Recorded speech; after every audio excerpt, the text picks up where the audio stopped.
That's some B-roll shit right there.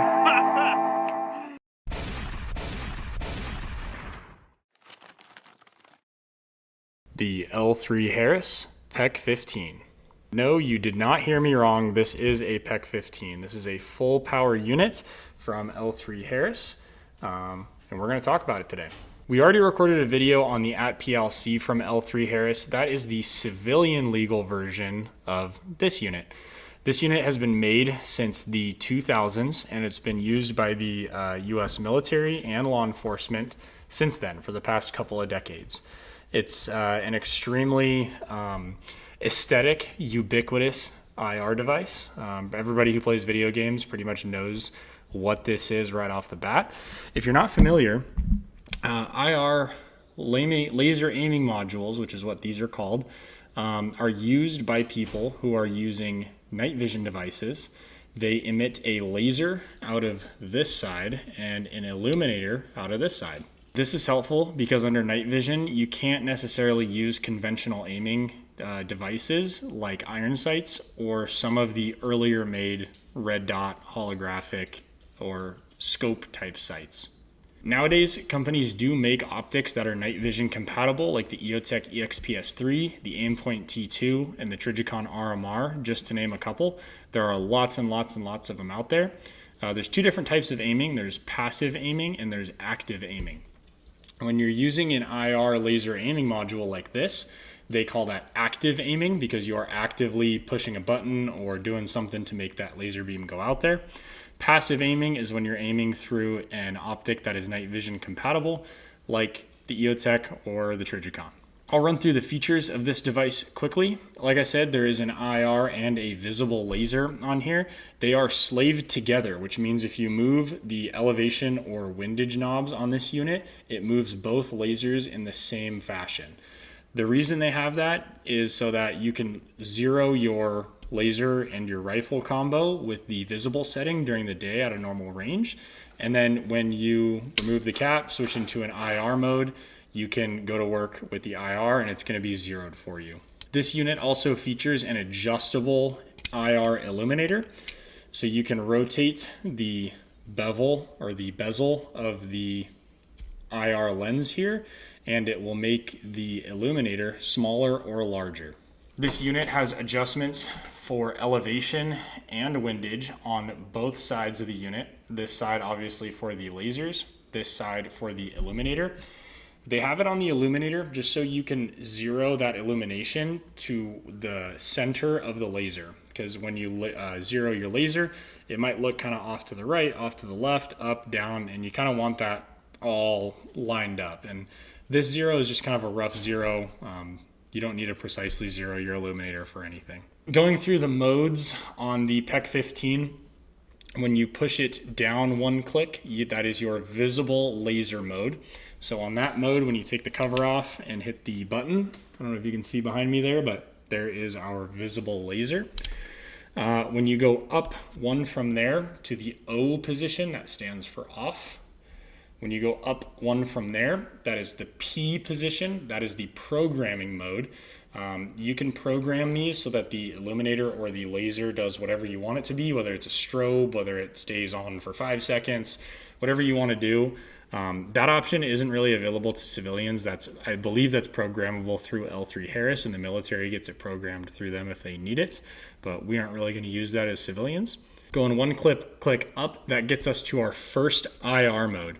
And it says AL on the mode there. That stands for aim low, which means your IR laser on the low power setting. The next setting is DL, which stands for dual low. That's going to be your low illumination and your low IR laser. The next setting is AH, which is aim high. So that's your high power output IR laser. The next setting is IH, which is illumination high. That's your high power IR illuminator. And lastly, we have DH, which is dual high. That's going to be giving you full IR illumination and full IR laser. Now, some of you might have noticed that on the AH setting, there is a hole there which accepts a screw.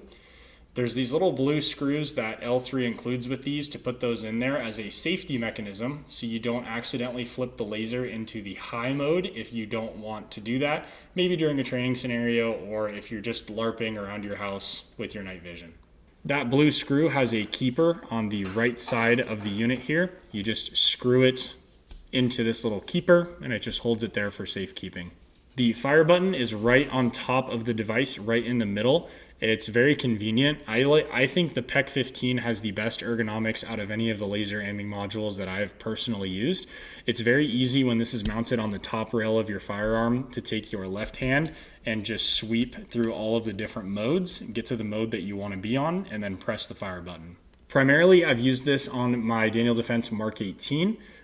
So I haven't had to use the crane plug in the back, but if you're shooting a longer rifle like a 14.5 Block 2 M4 or a 16-inch rifle or anything like that, this will accept standard crane plug adapters, pressure pads. It looks like this. You just plug this straight into that hole there. You mount your pressure pad on your rail, and now you have a remote tape switch. This device takes a single CR123A battery, and I highly recommend using lithium batteries for these units because they're not going to leak any battery acid if the battery happens to fail. The covers over the two sides of the laser aiming module do different things.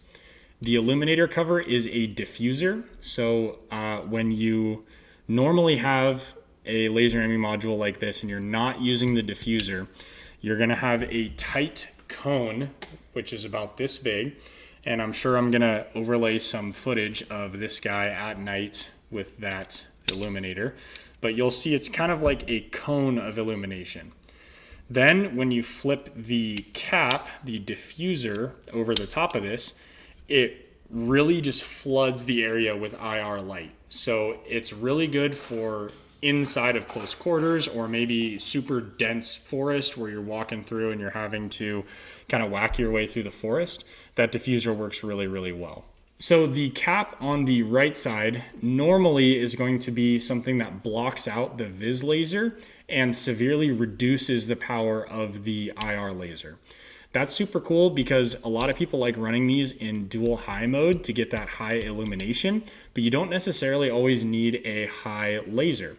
The high laser in the military is generally used for designating targets for airstrikes or for a drone or for your team to see where you're looking. Super high power when you're looking at it under night vision.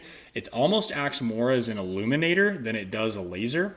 So what a lot of people will do is flip this cap over and it kind of dumbs down that IR, that full power IR laser. So it's more of a fine point for aiming, and they'll take the cap off of their illuminator and it gives that high output illumination to break through those photonic barriers.